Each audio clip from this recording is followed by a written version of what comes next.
Bonjour, bienvenue au Soir Santé. La Journée mondiale de la santé a été célébrée le 7 avril dernier sous le slogan de la santé maternelle et néonatale. L'Algérie va mener de campagnes de sensibilisation tout au long de l'année pour sensibiliser sur la santé maternelle et infantile pour que chaque accouchement soit un événement heureux. Notre pays a enregistré des résultats positifs. Ainsi, la mortalité maternelle qui était en 1992 de l'ordre de 251 décès pour 100 000 naissances vivantes est actuellement en 2025 de 48,5 décès pour 100 000 naissances vivantes, dépassant ainsi les objectifs de développement durable en termes de mortalité qui est de 70 cas pour 100 000 naissances vivantes. Il est de même également pour la mortalité infantile qui est aujourd'hui de 19 cas pour 1000 naissances vivantes. Pour en parler de ce sujet, nous avons avec nous le professeur Lounès Belranem, chef de service de gynécologie obstétrique de CHU Mustapha. Professeur, bonjour, merci d'être avec nous. Merci Madame Akouche, c'est un plaisir d'être avec vous et merci pour votre invitation au Soir d'Algérie. Merci à vous. Professeur, l'Algérie a enregistré des résultats positifs. Elle a investi beaucoup en matière des PMI et des structures de prise en charge des grossesses et de l'enfant. Qu'est-ce qu'il faut faire aujourd'hui pour consolider ces acquis? D'abord, on va remercier les autorités parce qu'ils ont fait un effort considérable pour déployer des structures de santé, notamment les PMI, c'est les centres de protection maternelle et infantile, pour prendre en charge les problèmes de la femme en général, mais surtout gynécologiques, et puis de la petite enfance. Comme vous savez, c'est des structures de proximité qui sont déployées sur le territoire national, et elles ont pour mission le suivi d'abord déjà avant le mariage. Chaque femme après 25 ans, devrait avoir au moins une consultation chaque année chez un gynécologue, c'est une culture qui une n'existe pas sage-femme, chez nous. oui, ou le généraliste. Même quand elle n'a aucune anomalie, il faut faire un bilan de santé sur le plan gynécologique. Donc c'est recommandé, c'est ça? C'est ce qui est recommandé? C'est ce qu'il faut faire chaque année. Même si vous n'êtes pas malade à partir de 25 ans, parce que vous allez avoir des conseils avant le mariage, après le mariage, vous allez faire l'espacement des naissances. Si on veut éviter la mortalité, il faut espacer les naissances, il faut laisser la femme reprendre sa santé et puis élever son enfant. Pour faire l'espacement de naissance, c'est la contraception qui sera donnée gratuitement dans ces centres de PMI. Et puis avant la conception déjà, si vous voulez passer une grossesse dans de bonnes conditions, avant de décider de faire une grossesse, il faut la programmer. Mais quand vous allez la programmer, vous allez partir chez un gynéco ou une sage-femme qui va voir est-ce que vous avez un bilan de santé qui est bon, vous êtes diabétique, vous êtes hypertendu, vous êtes cardiopathe, vous avez un traitement. Est-ce qu'il faut arrêter ce traitement ou l'ajuster et travailler avec votre médecin traitant? Si vous avez un cardio, il faut préparer cette grossesse avec le cardiologue, le diabétologue. Vous avez un problème thyroïdien, on sait qu'on est un pays d'endémie pour le goitre, pour les problèmes de thyroïde. Donc on devrait faire ça avec le médecin traitant. Et comme ça, on donne le feu vert à la femme de faire cette grossesse. Et cette grossesse, une fois qu'elle est là, elle doit être suivie. Donc, dans ces centres de santé qui sont proches de la population, parce que le CHU, c'est vrai qu'on fait des pathologies qui sont encore plus lourdes, mais les centres de proximité sont là. Donc, si vous avez un suivi de grossesse, cette grossesse, après, on va voir détecter s'il y a des pathologies. Si vous avez un mariage entre cousins, on sait qu'il y aura peut-être des malformations. Si vous avez des antécédents de malformations dans la famille, on va les chercher. Si on cherche le diabète chez la femme enceinte, l'hypertension chez la femme enceinte. Et là, vous allez détecter ces problèmes à temps et vous orienter cette femme après dans des structures de niveau supérieur, dans les CHU par exemple. Donc cette femme, elle va accoucher dans un CHU. Elle ne va pas accoucher dans un centre, dans une maternité rurale par exemple. Donc il faut voir dans quel niveau elle doit être orientée. C'est comme ça qu'on peut réduire cette mortalité maternelle et infantile. En orientant les femmes dans les structures adaptées, il faudrait qu'on fasse un circuit. On a travaillé sur le circuit de la femme gestante pour voir comment les orienter, comme ça se fait à l'étranger. Vous avez capté une patiente, vous allez voir le degré de complications qu'il y a de cette grossesse, donc le risque pendant l'accouchement, ça va l'orienter dans la structure adaptée pour cet accouchement. Elle ne va pas arriver à l'improviste dans une structure qui est mal adaptée. Donc c'est tout ça qu'il faut faire avant la grossesse, pendant la grossesse. C'est comme ça qu'on peut améliorer, comme vous avez parlé, de la mortalité. Heureusement elle est basse. Après, cette mortalité, on en a parlé tout à l'heure, pendant l'accouchement, c'est surtout les hémorragies. Oui, c'est ça les causes de la mortalité. C'est la première cause. Il faut travailler sur ça. Comment? En fait, il y a une guerre mondiale, l'OMS l'appelle la guerre mondiale contre l'hémorragie du postpartum. Oui. C'est une guerre qu'il faut mener contre ces hémorragies en adaptant la structure d'accueil, en voyant quelle pathologie qu'elle a, cette patiente. Donc, on va faire des signaux d'alarme, si vous voulez, ou des niveaux de complications de la grossesse. On va voir cette patiente, non, cette grossesse, on sait que l'accouchement va bien se dérouler, on l'adapte dans cette structure. C'est un autre niveau, on va l'envoyer à niveau 2. Si c'est un niveau supérieur, c'est une maternité de niveau 3. Mais est-ce que les PMI, elles jouent bien leur rôle? C'est vrai qu'on ne travaille pas en réseau. Malheureusement, on n'a pas dans notre système de santé, on n'est pas arrivé à travailler en réseau. Par exemple, moi, je reçois un appel d'un confrère d'une maternité d'un niveau qui n'est pas un CHU, qui est, par exemple, relié à mon service, et comme ça, on travaille en réseau. Justement, dans votre service, vous recevez beaucoup de patients en cas de... beaucoup de grossesses compliquées et d'accouchements à risque. Notre hôpital, l'hôpital Mustapha, est connu pour ça. Oui. Donc, on reçoit beaucoup de pathologies. C'est pour ça que si vous voyez notre taux de césarienne, par exemple, est élevé par rapport à beaucoup de structures. Parce que si on fait 10 accouchements, on pourra faire 8 césariennes. Mais justement, est-ce qu'il n'y a pas un recours abusif des césariennes, notamment dans le secteur privé? C'est un privé? sujet délicat. On a parlé dans des congrès scientifiques de haut niveau, on en a parlé. C'est justifié. On en a parlé avec le ministère de la Santé. Il y a des indications qui sont justifiées, il y a des indications qui sont abusives. Je veux dire, il y a beaucoup de choses qui rentrent. D'abord, la formation du médecin, la compétence du médecin, et j'allais dire, les femmes maintenant, elles ont recours à la césarienne, à la demande des femmes. Il y a beaucoup de femmes qui refusent d'accoucher. C'est un tout, hein. Et puis vous avez le médico-légal aussi. Les obstétriciens, ils ont peur. Hein. L'obstétrique, c'est le métier où on a peur de la justice. Hein. Par rapport à d'autres spécialités, nous, on a peur du juge. Parce que si je fais accoucher une femme et que ça se passe mal, je vais être attaqué. Donc je fais quoi? Ben, il y a beaucoup de confrères qui ont peur. Ils vont faire quoi? Ben, je l'opère. Comme ça, personne ne va me dire pourquoi. Est-ce qu'il y a beaucoup de plaintes, justement? Je ne peux pas vous dire. Hein, parce qu'il y en a beaucoup dans mon service. Alhamdoulilah. C'est rare, c'est rare. C'est quoi accoucher dans de bonnes conditions? Accoucher dans de bonnes conditions, c'est accoucher dans un accouchement médicalisé déjà, dans une structure médicalisée. Heureusement, en Algérie, c'est des structures médicalisées. Bon, c'est vrai qu'au sud, c'est difficile. Ça manque beaucoup. Il y a une disparité entre les soins au nord et dans des régions où c'est désert médical. Donc, si vous une structure adaptée, c'est une sage-femme, un gynécologue, un médecin réanimateur, un anesthésiste, un pédiatre. Vous avez un plateau technique qui est prêt et une banque de sang. Ah oui, oui. Ce plateau technique, il est prêt à recevoir et à affronter toutes les complications. Parce que l'accouchement, il est normal jusqu'à ce qu'il se termine. On ne pourra jamais prévoir ce qui va se passer pendant l'accouchement ou juste après l'accouchement. La patiente, elle peut accoucher normalement, puis elle fait une hémorragie. Si vous n'avez pas une banque de sang, vous allez faire quoi? Elle perd son sang, on ne peut pas restituer ça. Si vous n'avez pas un réanimateur, il faut la mettre au bloc opératoire, ce n'est pas possible. C'est tout un système. Et pour le nouveau-né, s'il naît avec une souffrance fœtale aiguë, il faut avoir un pédiatre néonate. Vous arrivez à réagir face à tous ces cas Je pense que dans les structures, dans les grands hôpitaux, oui. Et quel est le rôle actuellement de la sage-femme? Est-ce qu'elle a perdu un peu son rôle par rapport au passé? Non, elle n'a pas perdu son rôle. Elle est primordiale. Hein. La sage-femme, c'est elle qui est vraiment en contact de la femme, hein, en premier. Oui, le fait qu'elle soit une femme par rapport à nous, les hommes, et puis de par son métier. Hein. La sage-femme, elle est là pour accompagner en dehors de la grossesse. Je veux dire, elle est la confidente de la femme.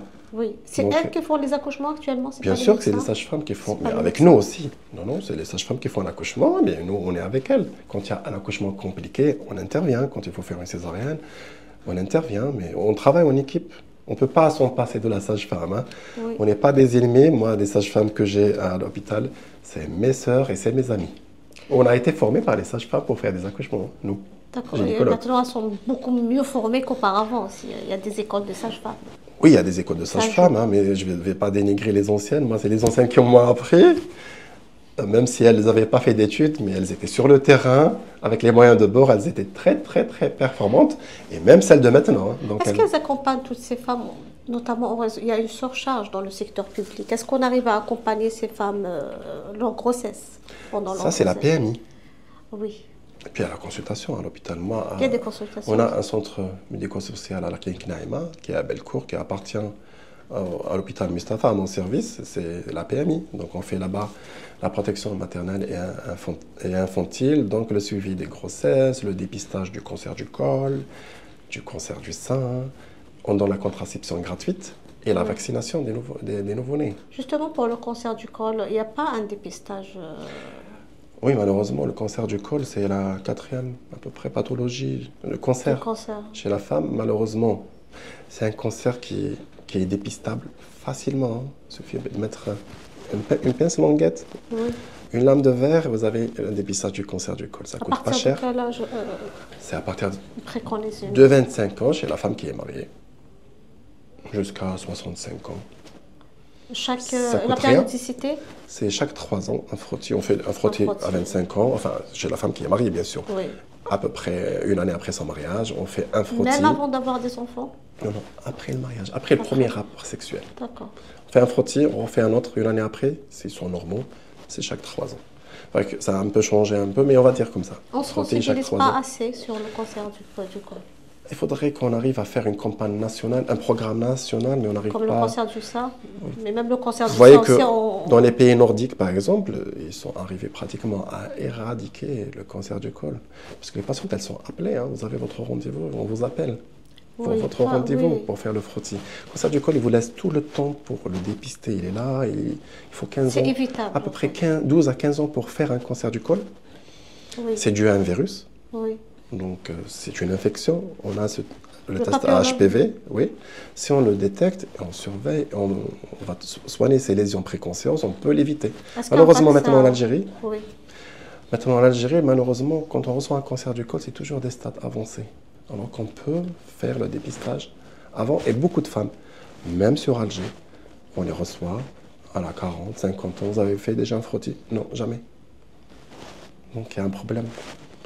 On n'est pas, c'est la culture, on n'a pas cette culture. Vous avez parlé du vaccin.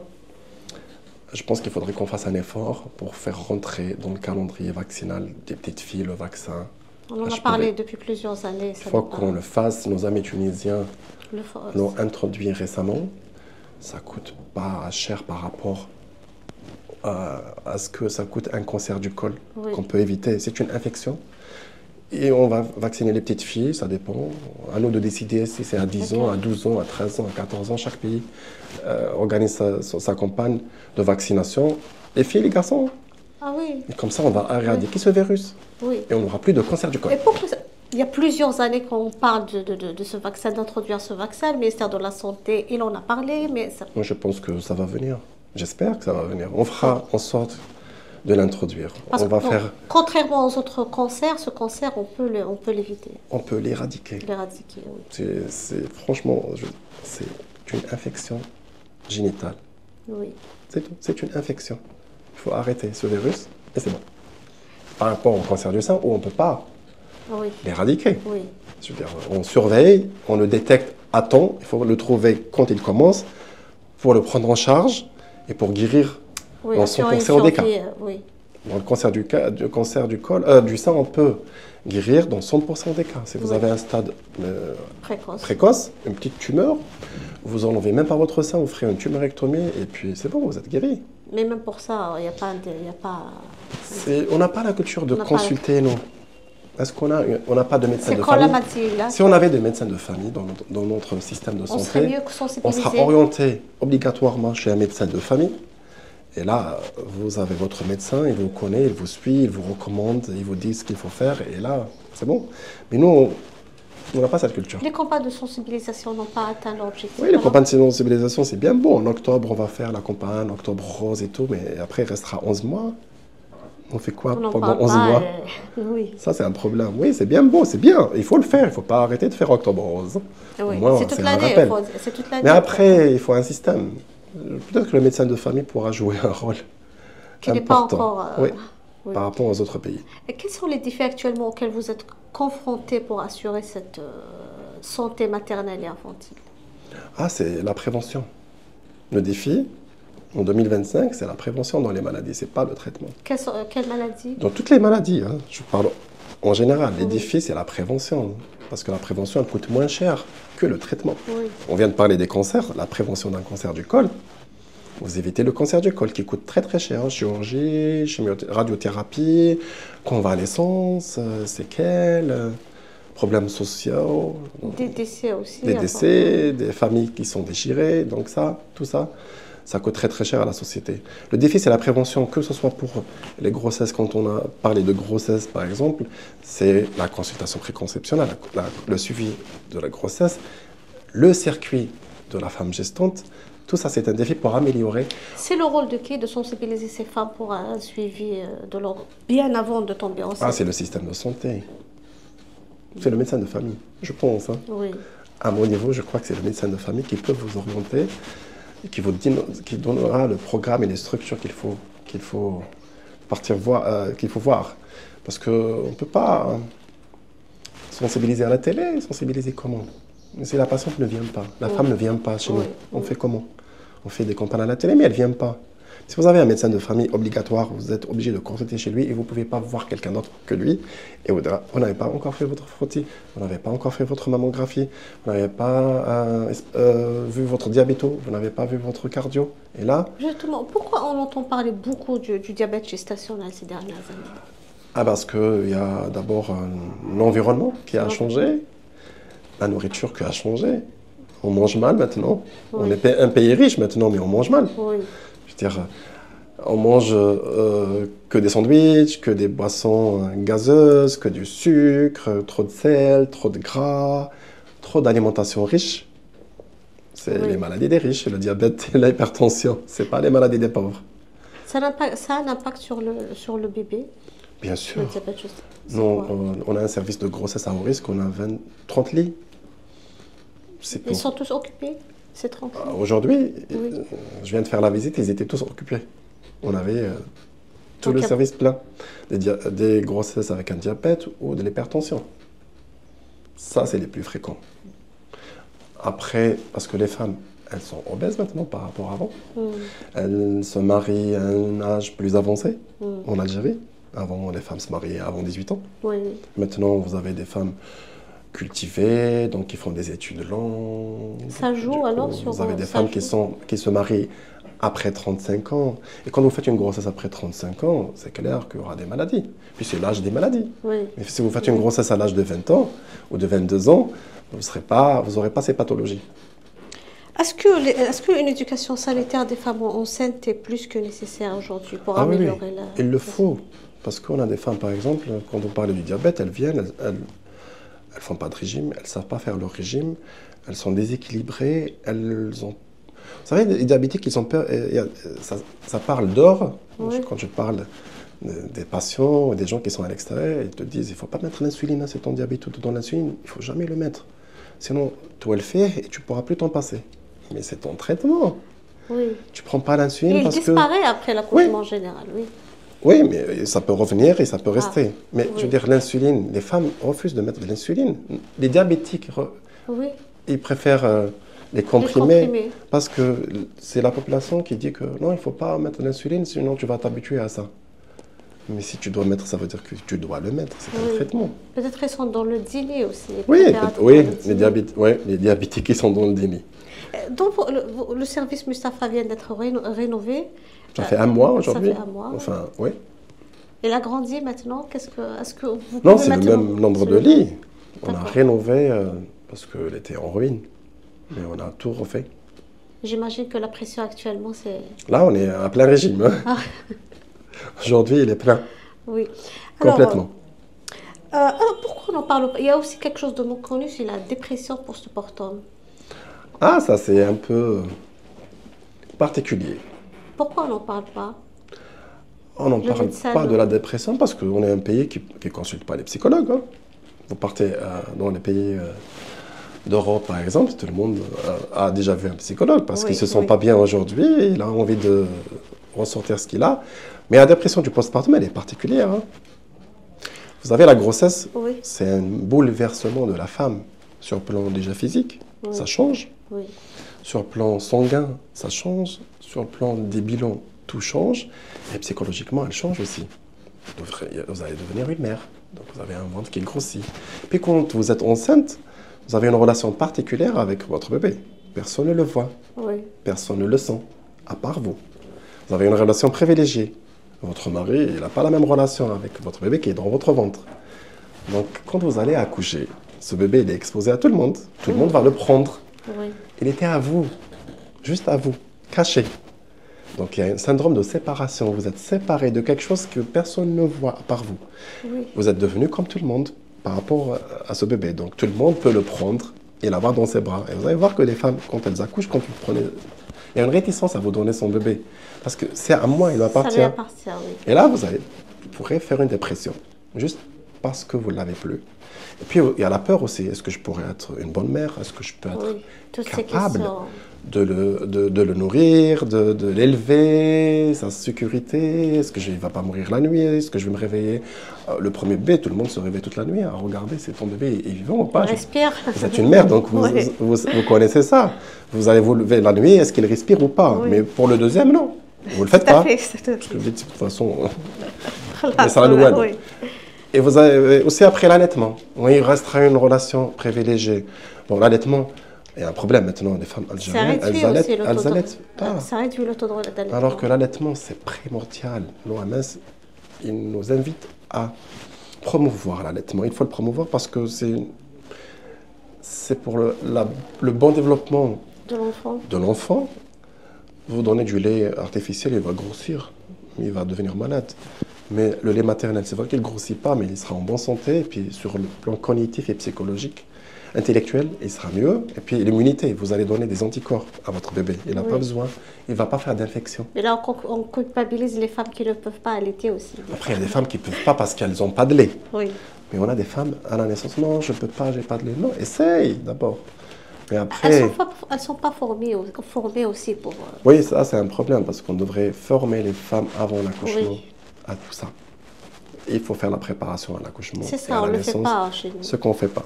Il y a une autre question. Selon l'OMS, chaque jour, 800 femmes décident de complications évitables liées à la grossesse. C'est l'hémorragie. L'hémorragie du postpartum, c'est dramatique. Hein. L'hémorragie du postpartum, c'est elle qui tue plus les femmes pendant l'accouchement. 80% de ces hémorragies sont évitables. Comment? 20% ne sont pas évitables. 80%, si on fait l'enquête et on revoit, on aurait pu l'éviter. Soit parce que la structure n'est pas adaptée, soit parce qu'on n'a pas la banque de sang, parce que la patiente elle est orientée dans une structure qui ne peut pas la recevoir, soit parce qu'il y a une faute technique de nous, les médecins. C'est rare, hein. C'est pas fait exprès. Quand il y a une faute, on ne veut pas arriver à ça. Parfois, on peut vouloir bien faire, mais soit parce qu'il n'y a pas le produit, soit parce que la banque de sang, je vous ai dit, il n'y a pas de sang, soit il n'y a pas le médicament. C'est-à-dire, il y a toujours quelque chose, soit la patiente n'est pas venue à temps, soit sa grossesse n'est pas suivie. Elles arrivent en retard. Il y a des femmes qu'on reçoit, cardiopathe, jamais suivie, elle a arrêté son suivi chez le cardiologue parce qu'elle est enceinte, elle n'est plus partie chez le médecin, et elle arrive comme une bombe pour accoucher avec une cardiopathie, avec un traitement arrêté. Qu'est-ce que vous voulez qu'on fasse? Elle arrive sans carte, sans bilan, non prête, en plein accouchement, on se retrouve, nous, coincés. Donc, il y a des femmes qui ne consultent pas. Ça vous fait peur, ce genre de patient? Comment? Ça vous fait peur, ce Bien genre de patient? sûr, parce que parfois, on a Vous plus... ne savez pas comment... Oui, parce que le temps d'amener un cardiologue, je veux dire, l'accouchement, il est là, donc on ne peut pas. Il y a des femmes qui ont des pathologies graves, qui ne suivent pas, qui ont un diabète, qui ont arrêté leur traitement, qui sont hypertendues, qui ne prennent pas leur traitement. Donc, elles arrivent parfois dans des situations dramatiques. Mais la femme, une fois accouchée aussi, elle ne reçoit pas de conseils et un accompagnement de la part du personnel médical. Ça, c'est le rôle des sages-femmes et c'est ce qu'on va faire chez nous parce que nous, on a des sages-femmes en postpartum qui sont là pour conseiller pour l'allaitement, pour la contraception. La Nous, on contraception. a une PMI Oui. pour ça. Au niveau de l'hôpital? Non, elle est à Clinique Naïm, hein. Elle Ah, appartient à l'hôpital. oui. C'est des structures de santé de proximité. La contraception, c'est... C'est important la contraception. On peut la donner à toutes les femmes, hein. Pareil aussi, il y a un mythe culturel chez nous, c'est que la femme, quand elle prend la contraception, elle devient stérile. Avant, oui, avant de... Aucune Et après, relation. on a peur des cancers. Aucune relation où elle te dit non, quand tu n'as pas d'enfant, il ne faut pas Oui. prendre la pilule, tu deviens stérile. C'est pas vrai. Elle peut retarder. Ah Si bon. vous prenez la pilule pendant une année, oui, peut-être le premier mois, quand vous arrêtez, vous ne serez pas enceinte, 2-3 mois, ça dépend des femmes comment elles n'empêchera pas répondent, une mais grossesse. c'est réversible, c'est pas définitif la contraception, elle n'empêche pas, elle ne rend pas stérile. Est-ce Du tout. qu'une grossesse à un âge tardif se peut aussi Ah, c'est une grossesse à risque. à risque? Une grossesse à un âge tardif, après 35 ans, c'est une grossesse à risque parce que vous êtes sujette à faire des complications, des maladies. Vous pouvez devenir hypertendu en dehors de la grossesse. Oui. Vous pouvez avoir un cancer, devenir hypertendu, vous êtes diabétique. Et puis votre corps, il n'est pas fait à 40 ans, 45 ans pour supporter une grossesse. Et puis après 35-38 ans, vous avez un risque de trisomie, de malformation. Oui. Donc, puisque vous tardez. Et pourtant, les femmes, elles se marient à partir de 35 ans maintenant. C'est ça le problème. Et je vais dire aussi, il y a ce qui est fréquent maintenant chez nous, c'est l'infertilité. Oui. On a beaucoup de couples qui C'est lié à l'âge qui ont un problème. du mariage? Pas qu'à l'âge, hein. Déjà à l'âge, oui, parce que après 35 ans, et la réserve ovarienne, les femmes naissent avec des Un nombres nombre, oui. limités d'ovocytes qui disparaissent chaque mois. Donc à un certain moment, vous n'avez plus de réserve. Il y a aussi la Plus fertilité masculine. la fertilité masculine, avec tout ce qu'on mange et les irradiations, les produits chimiques qu'on mange, C'est un lien? bien sûr. Ça impacte Nous, ça nous arrive de partir dans des régions, je ne vais pas citer les noms des régions, on va aller au sud, au plateau.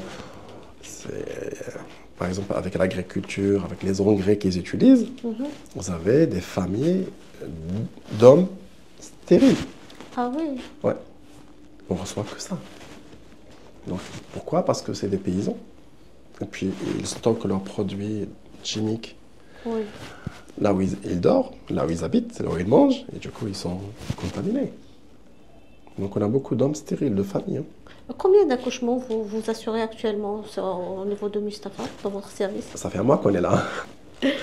Là, on tourne Beaucoup? à peu près à 15, parfois moins, parfois plus, je vais dire en moyenne, parce qu'on vient de C'est reprendre. supportable, c'est supportable. Il n'y Non, a pas une non, pour les équipes, c'est supportable. On a des équipes qui sont bien étoffées, qui sont prêtes à faire plus, donc on est prêt à faire plus. Très bien, très bien. Avant, on était dans un petit service, on était limité, mais maintenant, je vous dis qu'on a aujourd'hui le service de grossesse à haut risque à 30 malades qui sont Oui. hospitalisés. Et quels sont les cas les plus compliqués que vous avez reçus? Les plus compliqués maintenant, vous avez parlé de si vous voulez qu'on parle de la césarienne. Vous avez Si dit vous voulez. pourquoi il y a beaucoup de césariennes. Oui. On a dit que c'est un fléau. Hein. L'OMS, elle recommande un taux de césarienne qu'il ne faut pas dépasser. On le Disons dépasse entre chez nous? 5 à 25%, mais on ne peut pas parler de taux en vrai, c'est pas possible. C'est pas On n'a le pas taux. le... Ça dépend de chaque structure, ce qu'elle reçoit. Si vous allez recevoir que des malades compliqués, vous allez faire 100% de césarienne. Et Si c'est pas vous le avez- même cas pour le public que le privé. C'est Le pas la privé, même c'est chose. aussi une question d'argent. De temps d'organisation, pas que d'argent, hein. Mhm. D'organisation des structures privées. Si vous voulez qu'on en parle, des structures privées, il faut un système de garde. Et parfois, vous êtes payé à l'acte.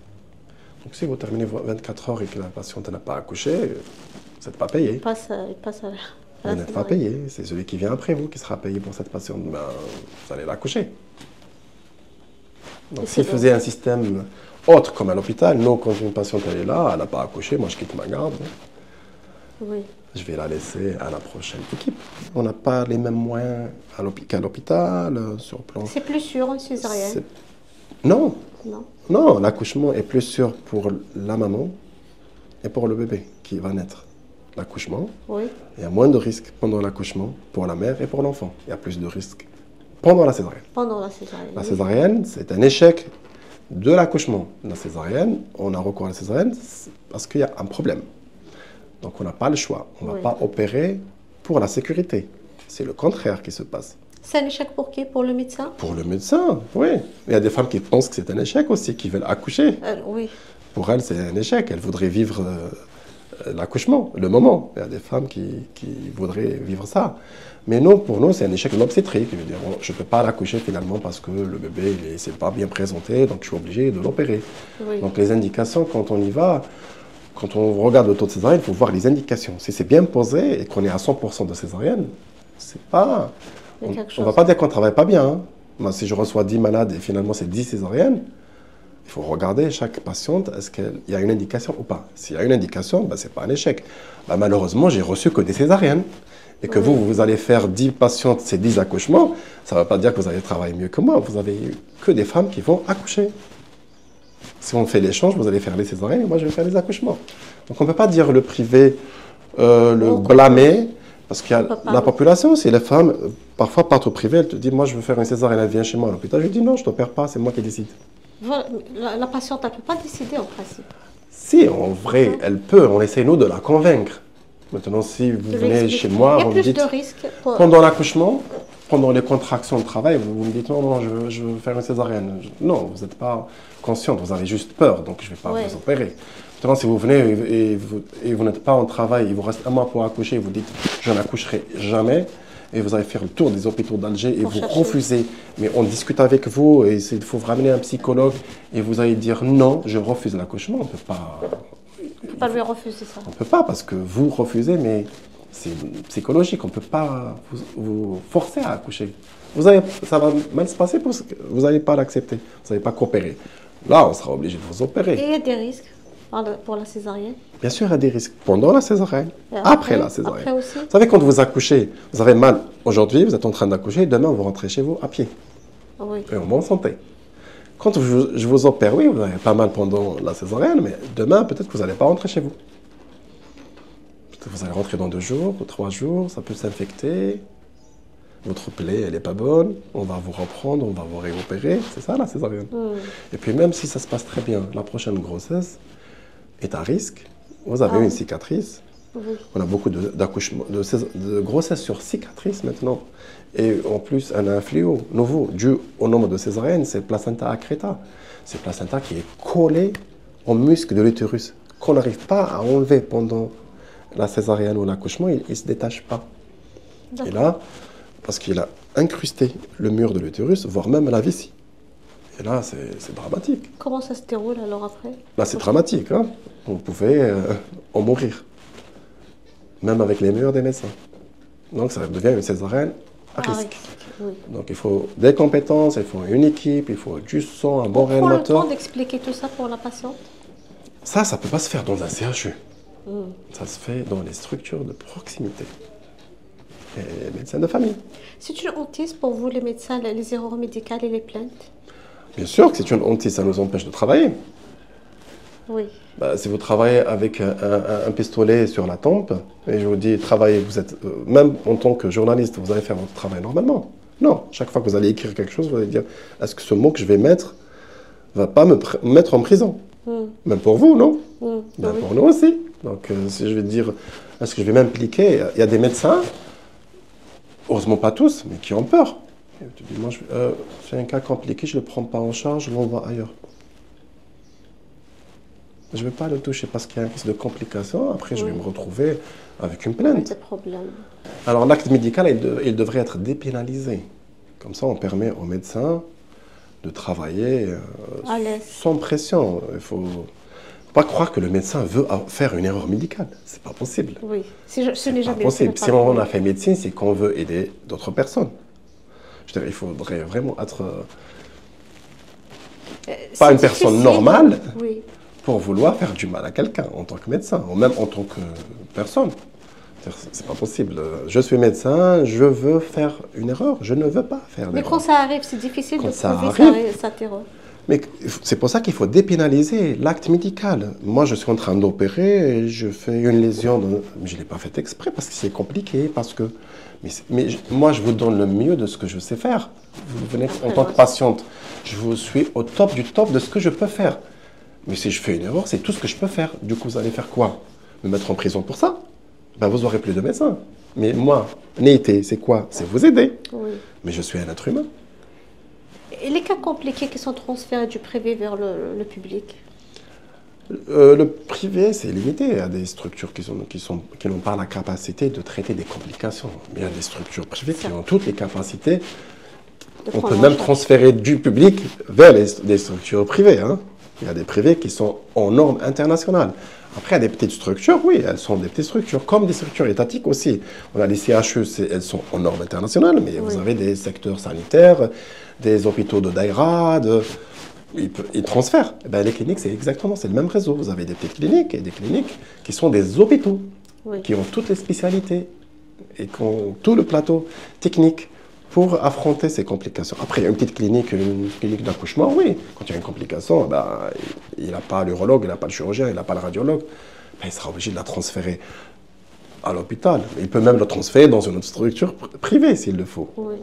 Mais même chez le public, on a des transferts. Oui. Si vous avez des conseils à donner aux femmes enceintes pour mener à bien sa grossesse? De consulter avant la grossesse. Pas pendant la grossesse. C'est ce qu'on fait. De consulter avant la grossesse. Vous allez voir une sage-femme, votre médecin généraliste, parce qu'il est important le médecin généraliste, hein, il est très important. Le gynécologue, voilà, je veux faire une grossesse. Qu'est-ce que vous me conseillez? Donc, vous avez un traitement, madame? Oui.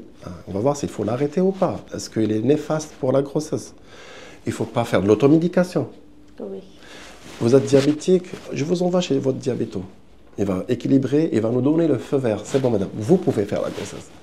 Vous avez fait un cancer, vous n'avez pas tombé enceinte alors qu'il ne fallait pas. Quand vous êtes en rémission, votre oncologue ou chirurgien va dire, c'est bon, vous êtes guéri et vous avez fait un bilan.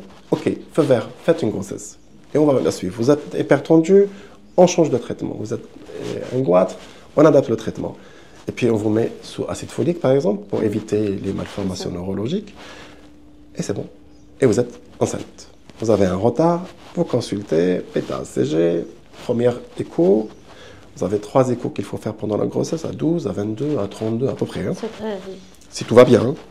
Et vous consultez régulièrement votre médecin. Il y a des bilans à faire, il y a des sérologies à faire. Et puis on détecte l'anomalie. À temps. Une fois détecté, on vous oriente. Il faut un avis plus spécialisé, vous êtes orienté. Si tout va bien, tout va bien. Le conseil, c'est qu'il faut consulter avant, pas pendant. Nous, on reçoit des patients, par exemple, qui ont fait un cancer du sein, ça ne fait même pas 2 ans, elle est enceinte. Pourquoi? Oui. Parfois, elle te dit non, parce que je ne suis pas sous contraception. Ben, c'est pour ça qu'il faut consulter toujours. On va vous mettre sous contraception. On va attendre le temps optimal pour vous permettre, vous autoriser à faire cette grossesse. C'est risqué pour elle ou pour le bébé? Bien sûr que c'est risqué. Si vous avez un cancer, par exemple, il faut arrêter peut-être la grossesse parce que vous n'avez pas finalement fini votre traitement ou bien que vous n'êtes même pas encore guéri. C'est dramatique. Oui. Ouais. Donc le plus important, c'est de consulter avant et de faire un bon suivi. De changer son alimentation. Ah oui. D'enlever les habitudes toxiques. Il y a beaucoup de femmes qui fument maintenant aussi. Il faut arrêter. Et si le mari fume, il faut soit il arrête, soit il ne fume plus à la maison. Oui. Donc tout ce qui est toxique, il faut l'arrêter. L'hygiène de vie. Il faut changer son hygiène de vie. Oui. Une activité physique. Faire du sport, mais pas de sport violent. Donc faire une activité physique. Être en bonne santé, bien dormir, bien manger, être bien soigné, être en bonne santé pour, même sur le plan psychologique. Si c'est un couple qui est en conflit, ça ne sert à rien de faire une grossesse, vous êtes en conflit. Il faut choisir vraiment, c'est un projet la grossesse. C'est un projet justement. C'est pas un truc qu'on doit subir. Ah, je suis tombée enceinte, ça ne doit pas venir comme ça. Vous pouvez sur un coup de tête. Adapter et organiser ça. Réfléchir quand est-ce que vous allez faire une grossesse, est-ce que vous êtes prête, le couple est prêt pour faire la grossesse. Oui, ça ne doit pas être subi. Ça fait que l'enfant il dit le sperme, mais je crois qu'il y a des situations parfois dramatiques. Oui. Merci beaucoup, professeur, pour tous ces conseils. Merci à vous, c'est toujours un plaisir. Merci. Merci. On se retrouve la semaine prochaine. Au revoir.